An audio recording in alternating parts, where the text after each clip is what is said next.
Toshakhana 2 case में बानी PTI और बुशरा बीबी की बरियत की दरखास्तें मुस्तरद। बानी पीटीआई और बुशरा बीबी पर फर्द जुर्म आयद करने के लिए 18 नवंबर की तारीख मुकर्रर। अडियाला जेल में स्पेशल जज सेंट्रल शाहरुख अर्जुमन ने महफूज फैसला सुना दिया। लंदन में नामालूम शख्स की वजीर दिफा ख्वाजा आसिफ को गालियां और धमकियां। ख्वाजा आसिफ का ताक़ुब भी किया, उन्हें चाकू हमले की धमकी भी दी। ख्वाजा आसिफ कहते हैं कि धमकी देने वाले वाक़ई को रिपोर्ट करवाने का प्रोसेस चल रहा है, कैमरा भी लगा हुआ था, धमकी देने वाले को नहीं पहचानते। हुकूमत पाकिस्तान का वजीर दिफा के साथ पेश आए वाक़े का नोटिस। लंदन में पाकिस्तान हाई कमीशन को ब्रिटिश ट्रांसपोर्ट पुलिस से राबता करके तहकीकात करवाने की हिदायत। तर्जुमान दफ्तर खारजा का कहना है कि पाकिस्तानी शहरी दुनिया में कहीं भी हों, बाइस एहतराम है।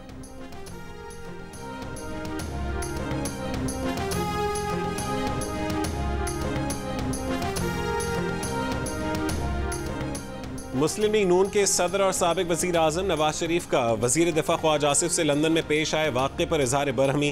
कहा कि ख्वाजा साहब के साथ बदतमीज़ी करने वाले की ट्रेनिंग ही यही है, इन्होंने लोगों की कारों के पीछे ही भागना है, इनके नसीब में यही है और हमारे नसीब में पाकिस्तानी कौम की खिदमत लिखी है। मौलाना फजलुर रहमान ने वाक़े की मज़म्मत करते हुए कहा है कि मुल्ज़िमान के खिलाफ कानून के मुताबिक कार्रवाई करना बरतानिया की जिम्मेदारी है।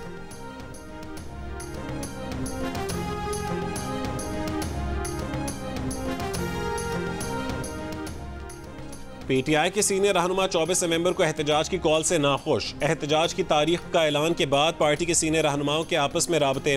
बानी को कॉल वापस लेने के लिए आमादा करने पर गौर। द न्यूज़ के एडिटर इन्वेस्टिगेशन अंसार अब्बासी की रिपोर्ट के मुताबिक पार्टी के एक सीनियर रहनुमा ने नाम जाहिर न करने की शर्त पर बताया कि वो लोग बानी पीटीआई को एहतजाज की कॉल वापस लेने का मशवरा देने पर गौर करेंगे। रिपोर्ट में दावा किया गया कि द न्यूज़ के पास तहरीक इंसाफ के उन रहनुमाओं के नाम मौजूद हैं जो 24 नवंबर को डू और डाई एहतजाज के फैसले से खुश नहीं, लेकिन पार्टी ज़राए ने बताया कि इन रहनुमाओं के नाम शाया हुए तो पीटीआई के सोशल मीडिया पर उन्हें बुरा भला कहा जाएगा। ज़राए के मुताबिक इस तरह के एहतजाज से न सिर्फ बुशरा बीबी की दोबारा गिरफ्तारी बल्कि बानी पीटीआई का जेल में क़याम मज़ीद तूल होने का खदशा है।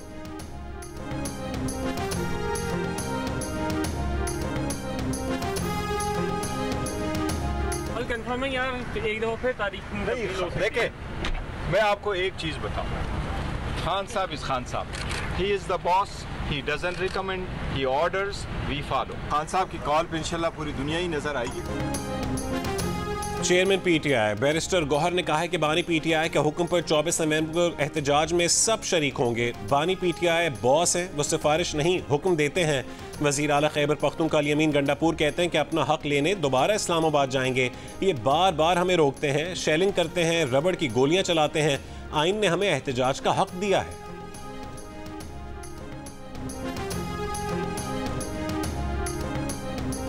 छोड़ दें काजी साहब की जान। सुप्रीम कोर्ट के आईनी बेंच में काजी फाइज ईसा के बतौर chief justice Balochistan high court तैनाती के खिलाफ नजरसानी दरखास्त में जस्टिस मुसरत हिलाली के रिमार्क्स आईनी बेंच ने दरखास्त खारिज कर दी। जस्टिस मुसरत हिलाली ने दरखास्त गुजार के वकील से कहा कि कानून से नहीं हट सकते, केसेस में पर्सनल ना हुआ करें, छोड़ दें काजी साहब की जान। जस्टिस जमाल मंदोखेल ने कहा है कि नजरसानी दरखास्त है, केस को दोबारा नहीं खोल सकते। दरखास्त गुजार के वकील ने कहा है कि सुप्रीम कोर्ट ने भुट्टो केस भी 40 साल बाद सुना। जस्टिस मुसरत हिलाली बोली, ये फोरम सियासी तकरीर और ना पीठ पीछे बात करने का है। पंजाब में स्मॉग का जोर कम ना हो सका। लाहौर दुनिया के आलूदा तरीन शहरों में बदस्तूर सर फहरिस्त। Air quality index 1406 record, Faisalabad 405, Multan में एयर क्वालिटी इंडेक्स 338 नोट किया गया।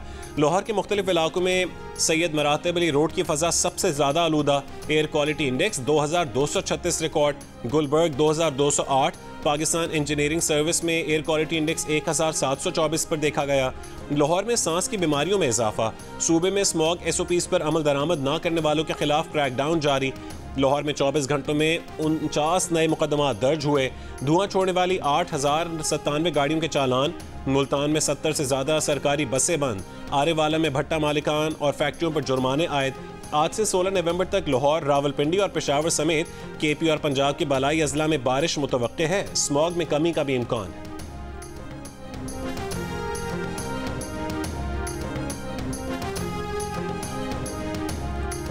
पंजाब में फ़ज़ाई आलूदगी की सबसे बड़ी वजह शोबा ट्रांसपोर्ट करार।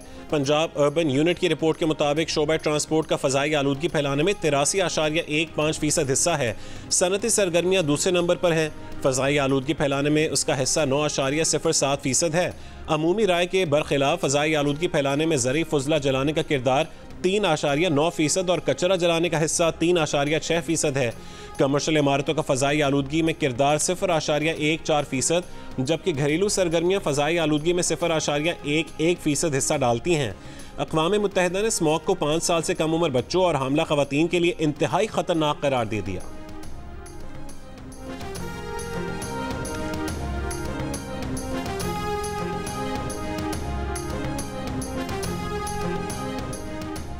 माहौलियाती आलूदगी सिर्फ इस्लामाबाद नहीं, पूरे मुल्क का मसला है। गाड़ियों का धुआं माहौलियाती आलूदगी की बड़ी वजह है।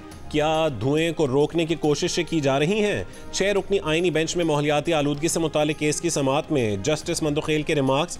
कहा कि पंजाब की हालत देखें, सबके सामने है। इस्लामाबाद में भी चंद रोज़ कबल ऐसे ही हालात थे।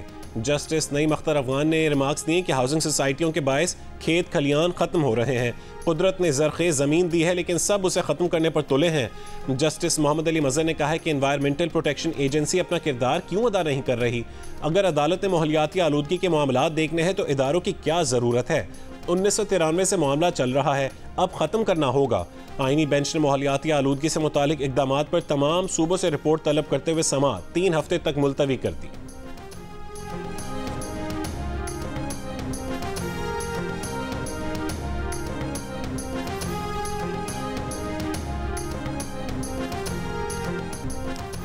बलूचिस्तान के जिला डेराबुगटी में मुसलसल गैर हाजिरी पर 90 असातिज़ा मुअत्तल। वज़ीर आला बलूचिस्तान का कहना है कि सूबे में गैर हाजिर असातिज़ा के खिलाफ बिला इम्तियाज़ कार्रवाई होगी। हर बंद स्कूल खुलेगा, हर बच्चा स्कूल जाएगा। ड्यूटी पर ना जाने वाले उस्ताद को घर भेज देंगे। तालीम पर कोई समझौता नहीं होगा।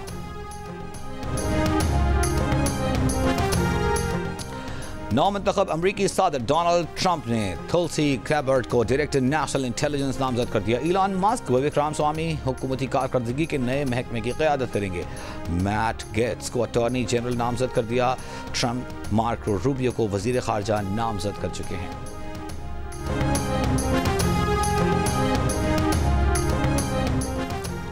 अमरीकी सदर जो बाइडन से मुंतखब सदर डोनाल्ड ट्रंप की व्हाइट हाउस में मुलाकात। व्हाइट हाउस के मुताबिक मुलाकात तकरीबन 2 घंटे जारी रही। इंतहाई दोस्ताना और खुशगवार गुफ्तगू रही।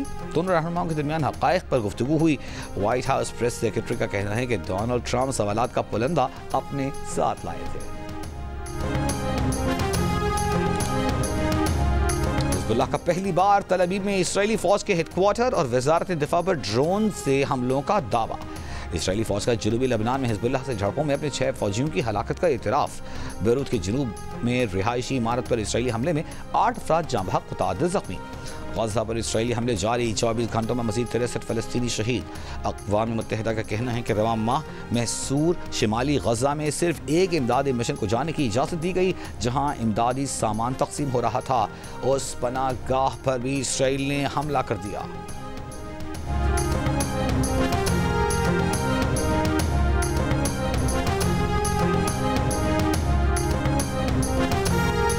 ईरान पर इसराइली हमले के मुमकिना मंसूबे की दस्तावेजात लीक करने पर CIA के अहलकार आसिफ रहमान को गिरफ्तार कर लिया गया। अमरीकी अखबार के मुताबिक इंतहाई आला खुफिया सिक्योरिटी क्लियरेंस के हामिल आसिफ रहमान को कंबोडिया से गिरफ्तार किया गया। पाकिस्तान समेत दुनिया भर में आज शुगर से बचाव का दिन मनाया जा रहा है। पाकिस्तान में ज़ियाबीतस की वबा खतरनाक हद तक पहुंच गई है। मुतासिरा मरीजों की तादाद 3 करोड़ 60 लाख तक जा पहुंची है। माहिरीन का कहना है कि तंबाकू नोशी और मुरखन गज़ा से परहेज और बेहतर आगही से इस मुज़ी मरज़ से बचा जा सकता है, जबकि ज़ियाबीतस के मरीज बेहतर तर्ज़ ज़िंदगी अपनाकर इस मरज़ के असरात कम कर सकते हैं।